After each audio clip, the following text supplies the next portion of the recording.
So call 1-800-910-1866 or go online now.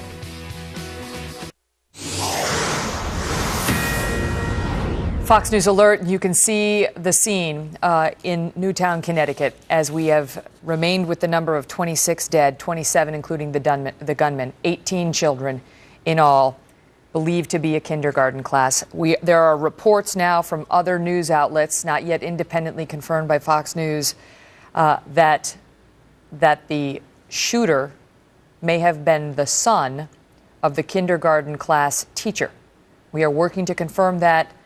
Please take it for what it's worth. Two other news outlets now reporting that, but we are not yet able to independently confirm that. We did hear earlier that the body of a woman had been found in a house nearby the school, and that she may have had ties to the shooter as well. We were told that the shooter lives in Hoboken, New Jersey, but was from Newtown, Connecticut originally. So the story seems to be getting pieced together now. We're doing our best not to get ahead of our skis on it, and we'll try to be respectful of that with you, so bear with us. I want to get now to Ken Trump, who is president of National School Safety and Security Services. Ken, thanks for being here. Something didn't go right here. How can we learn from it? Megyn, this hits home more than you'll ever know. Actually, as you know, as a mother, I was standing on the playground of my own children's school supervising elementary kids as this started breaking today as a parent volunteer. And we know at elementary school levels very often when we see violent incidents arise, shootings or serious altercations, that they come from domestic situations, either between parents, non-custodial parents, or school employees. So as this news is unfolding, what you just described really could possibly fit some of the things that we've seen in the past.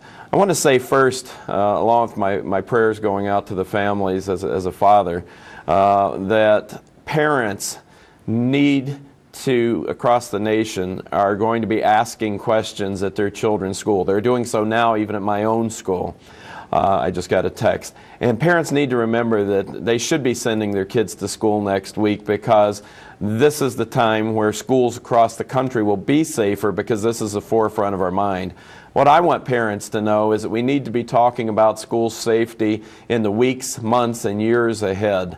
As we've looked at budget cuts at schools, focus on important things, academics, test scores, education reform, financial issues, it's very easy for school safety to fall to the back burner. And you hit on something very important earlier when you talked about or alluded to training our staff. We can have the physical security equipment, the locks on the door, the buzzers, the cameras, the intercoms, but we have to train our school employees. We have to train our parents not to piggyback in when someone ahead of them goes in the door. We need to talk about situations in our families and share those as school employees with our employers if there's a risk. And we need to be working with age-appropriate levels with kids to have drills. We don't need to teach our kindergarten kids to attack armed intruders and throw pencils at them. But we need to train, and I don't believe we need to have a metal detector at every door or a SWAT team searching people. But I do know that we need to have alert staff. We need to do our training. Ken, what about, is it, I was talking about this earlier with Bob Strang, is it crazy talk to think about, do parents now need to be thinking about pooling their resources to pay for an armed security guard, to be, we have them at the banks to protect our money. Do we need to be paying for them to be at our schools to protect our kids? I mean, if an armed police officer, former police officer, security guard had been on site, could this man have unleashed the type of damage he apparently did? We do have school resource officers, as they're called, school-based police officers, and there's actually, ironically, some civil rights special interest groups and others have just this week been before Congress complaining about police officers in schools, and I think that we need to really take a look at the role of the officer. I support having school-based police officers. I think that would be a function from an implementation in that the schools would Ken, have my to do. apologies. My apologies. There's breaking news Sure. outside of the hospital. Going to stand you by and go to WNYW, the reporter there. Let's listen in. Came out and they gave very limited information. They were talking about 3 patients who were brought here, but they would not go into particulars about who these people are at all, whether they are male or female, children or adults. They wouldn't say anything whatsoever. They said that they're in the process of notifying the families, and maybe they would end up having a news conference in the next half hour to an hour or so. And at that point, they're still not saying whether or not they're going to be giving us any more information as far as the particulars of these people. However, we did hear that who these 3 people are. One is a teacher who was shot either in the foot or the leg, and the other 2 are children. And we were told, or we are hearing, that those injuries are not life-threatening, which is so good. That is such good news here good news to hear about these 3 people, considering the tragedy that this town and all of these poor families are dealing with. Now, I'm going to step out of the way because we have cameras that are set up here. You know, you've got the local reporters here in Connecticut, as well as reporters from New York who came up. You can see all of the cameras lined up there waiting to see whether or not there's going to be a news conference. The location where they have us, we're actually on the campus of the hospital, but we're at the Medical Arts Center. So I want to. What a headline out of the hospital, that the 3 victims, we had been told 3 victims had been taken. I believe it's Danbury Hospital in Connecticut had been taken. We had precious little information on them, but now you heard it from our WNYW affiliate reporter that those 3 individuals are believed to be in a position to recover, that their wounds are not life-threatening, and that is a big relief in a day of unspeakable tragedy. I want to get back to Ken Trump. Ken, so that you were touching on the issue of armed guards in schools, and you raise an interesting issue that some people have a real objection to that. I suppose the thought is, you know, do we really want somebody with a loaded gun walking around our school campuses when it may not be necessary? When thank God, in 99% of circumstances, it's never necessary. Well, one of the things that we work very hard at in training schools on school emergency preparedness and response is to have a relationship with their local law enforcement. There are many school police officers assigned from local law enforcement, county sheriff's detectives, police, state police officers in some cases, local police, who do work in our schools. And most of them, contrary to what's believed, perform a preventative role. They build relationships with kids. They find out about these issues that start at home, things that may spill over into the school. So I think that is one tool. Trying to logistically put a kid in an officer rather in every elementary school would be an implementation challenge, a financial challenge, and I'm not sure it's something that we'd be able to do in a short term.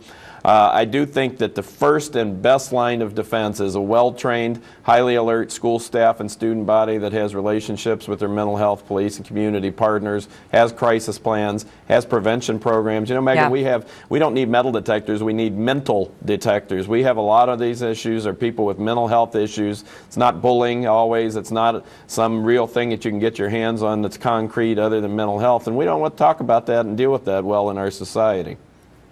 Boy, if the last few years haven't proved that, I don't know what they've proved. Ken, thank you. The lone wolf factor, Megyn, and as a mother yourself and as a dad, I've been in this business 25 years, and I have a very strange feeling here as I sit here talking with you today. As a parent, send your kids to school, talk with your school officials, don't panic. Find out what they're doing, see how you can support, go out on that playground if you can and help supervise. That adult presence is worth $1 million. Amen. Ken, thanks for being here. Thanks, Megyn. I want to get to Trace Gallagher. We've got breaking news now on the shooter and his mother. Trace, what can you tell us? Well, the information we have, Megyn, is that there's a possibility that the shooter's mother may have been a teacher at the school. But then we went onto the website of the school, and the 2 kindergarten teachers, they don't sound like it would be the mother. These are reports coming out of their local reports. Again, we have not confirmed them, that there's a possibility the mother worked at the Q. Let me just look down here. Going on to kind of, as we scan this, Ryan Lanza, 24 years old, lived in Hoboken, New Jersey, Megyn. He went to high school in Newtown, Connecticut, from Newtown, Connecticut. His mom lived in Newtown, Connecticut, and apparently had some connection to the school, which is hard to understand considering he lived in New Jersey. But he was a graduate of Newtown High School, and police have confirmed there was a body found in there, and it is a very strong possibility the body body was the shooter's mother. We're now trying to get some more information about exactly what he did, for work. And Trace, just to jump in, because our Justice ahead. Department sources are telling us that Ryan Lanza's mother, Nancy, is presumed dead. That is now what we are being told. That his mother is presumed dead, that she did work at that school where the shooting took place, but it is unclear whether she was killed in the school or at her home. Also being told that his parents were divorced. It is possible that the mother lived in Connecticut, the father in New Jersey. We're still working to confirm that. But she is presumed dead. She worked at the school. They don't know whether she was killed in the school or at her home. I thought the earlier information was that they had found a body in the home nearby the school. Is that now in question? No, that is the information we have, is there was a body, in fact, found inside the home belonging to the mother in Newtown, Connecticut, and that she worked for the school. And that the report went on to say the belief was that he targeted the mother first and then went and was targeting the students at the school. Now, remember, if you look at the chain of events, apparently he was let through the door sometime between 9:30 and 9:40, went directly to the administrative office and opened fire during the morning announcements and attacked the principal and the vice principal and a psychologist, and the nurse was in there. And while the morning announcements were being made, the rest of the school could hear the violence and the gunfire over the school intercom. And at that point, apparently went to a classroom. And we have said that a kindergarten class is unaccounted for. We don't know what classroom he went to, but apparently went to a classroom, opened fire, and shot and killed 18 kids. And now the information we're getting is that he apparently was going to the school targeting the kids to begin with. Whether or not, as reports say, these were her students or former students, still very much unconfirmed, but we are working to find out much more information about 24-year-old Ryan Lanza. Yeah, and moments after we reported from our Justice Department, the New York Times also reporting now, I believe it's the New York Times also reporting now that the alleged school gunman killed his mother, who was a teacher at the school, along with students and others. The story does appear to be getting more clear at this hour, although understanding it remains impossible. We are also just getting comments from a father on the scene who spoke about the horror that any parent would feel upon hearing that their child's school has been targeted by a gunman. Listen here. There's no words. There's no words. It's sheer terror and a sense of immediate urgency and to get to your child and to be there to protect them, because that's what you want. That's the immediate thing. Is my child hurt? They're alone. They're not with me. Yeah. How do I get to them? The parents who are out there, you can just imagine the panic. The full body panic, and you could see it in some of the pictures we saw from, there was one mother who I saw earlier, she had blonde hair, and you could just see her wringing her hands. There's nothing you can do physically to channel the nerves and the panic and the terror that you're feeling until you know. And then there has to be somewhat of a guilty feeling as well when you find out that your child is okay. And so many others are not. Sorry, forgive me, I'm just hearing in my ear now that President Obama will make on-camera comments on this. Coming up momentarily, I believe it, just after 3 p.m. Eastern Time, the president will speak to this incredibly awful school shooting in Connecticut that began today. We were hoping, there were initial reports on another channel that no children were injured. No reports of children injured, it read. And now we know the truth is very, very different. I want to get back now to Dr. Keith Avlo. He's a psychiatrist. He's a member of our Fox News Medical A team. And you think about that, Doc, is that those dual feelings of, thank God it wasn't my child, and then the awful, guilt, or, I don't know what the word is when you realize that you're feeling elated as other parents are mourning the sudden death of their 5-year-old at the hands of a man with a semi-automatic rifle who gunned them down like they were nothing.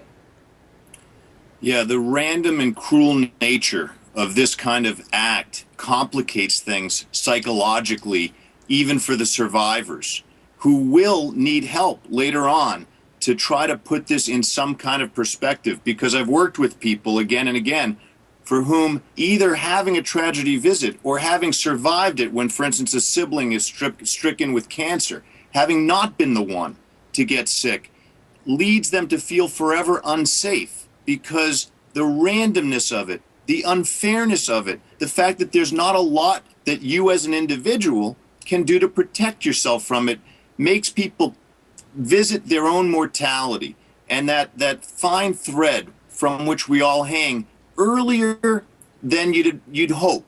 And that's what these kids are contending with, what their families will contend with. These will be forever special children, perhaps, capable of extraordinary bravery or empathy, but also vulnerable in a special way.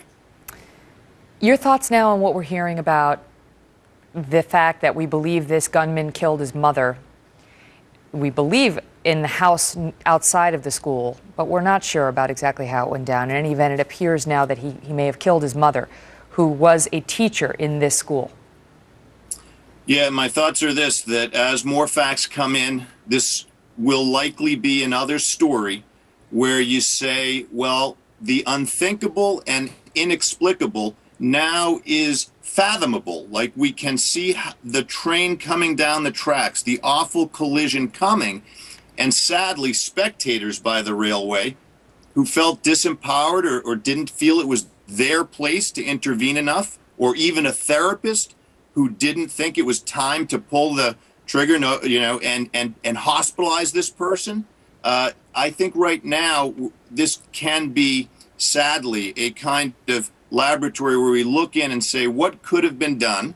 If it's nothing, fine, but it is likely there will be things that could have been done. And I can't tell you how many of my colleagues, I don't mean to call anybody out here, but in the mental health care system, I sometimes make very strange calls to ERs where I will say, listen, you got to hospitalize this person. He was in my office and he says he wants to kill somebody. Well, and you'll hear back from a clinician, well, he's not saying that now. I'll say, no, now he's in the ER. I sent him there and he's saying that to leave. And they'll say, well, he's contracting for safety and the insurance company says they won't pay now. Oh, good gracious. Literally. So we have so much fixing to do of our mental health What's it going to take? system. What's it going to take? 32 dead at Virginia Tech just a couple of years ago, and we didn't revamp the mental health system, and now you've got 18 dead kids. Is this going to do it? Is this enough? I don't know if it's enough, because there's so much stigma attached to the mental health care system. There's so much reticence to balance, and it would be balance the rights of people versus the need to take care of some people when they don't want you to. We've got to get into that and empower the mental health care system to bring treatment to some number of people who don't want that treatment, but who represent real danger. And now Fox News confirming that Ryan Lanza, the suspected shooter in this case, that his father was also killed in his home in New Jersey. This is in addition to his mother being found dead in Connecticut. Doc? These stories, in my experience as a forensic psychiatrist, the strangers who pay the toll are paying it for intensely personal dramas connected usually to incredibly intense psychological conflicts between individuals who are very close to each other. We see it again and again. People killed because there's a spouse at odds with his wife who goes to her workplace. I know, but I know you can't answer this, but I have to try. I just have to try because I think we're all trying. What makes you kill a kindergarten full of babies? The terrible sense that you are disempowered and yourself spiritually dead makes you create in the world an awful canvas representing your interior world. That's not always the case, but that is one way to see this, that you project the fragmented nature of your internal world, the fact that you feel decimated, you create a symbol of that, an awful, terrible, monstrous symbol of it, as if this will be your legacy, that you have finally spoken and shown everyone what you've been feeling inside. That's the terrible, awful truth. We learned that he's 24 years old. The shooter at the mall shooting near Portland, Oregon earlier this week was 22 years old. I mean, these are young guys, Doc, and you mentioned earlier the sort of how people lose themselves in certain online activities, gaming, what have you, and I don't know what the background was of these guys, but it doesn't seem totally coincidental that they're both in their young 20s and young men. I don't think it's coincidental at all. I think we got to look at these forces that empower people to get some knowledge through the internet and so forth, but there are a lot of dehumanizing forces that come with that. Reality TV is no friend of preventing such things. Facebook is no friend of preventing such things, I have to say.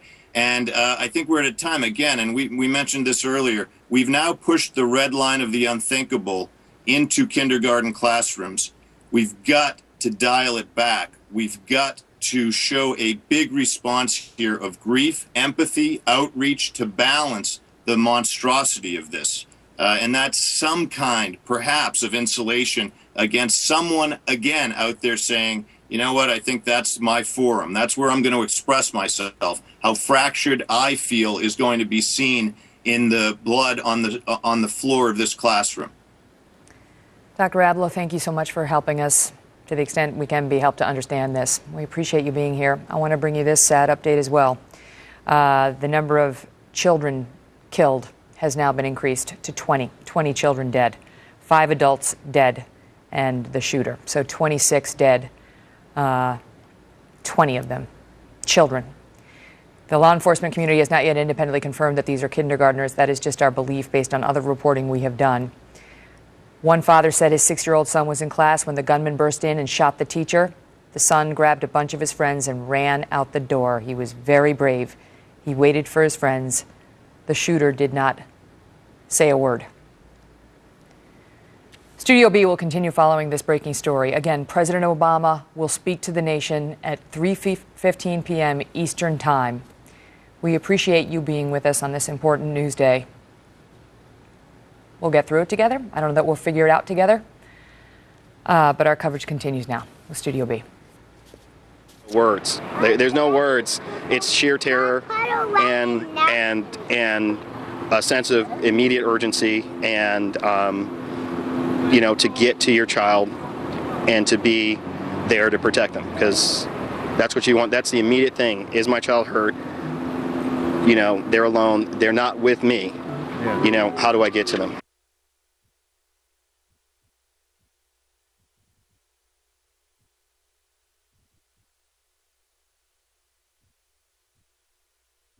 Some politicians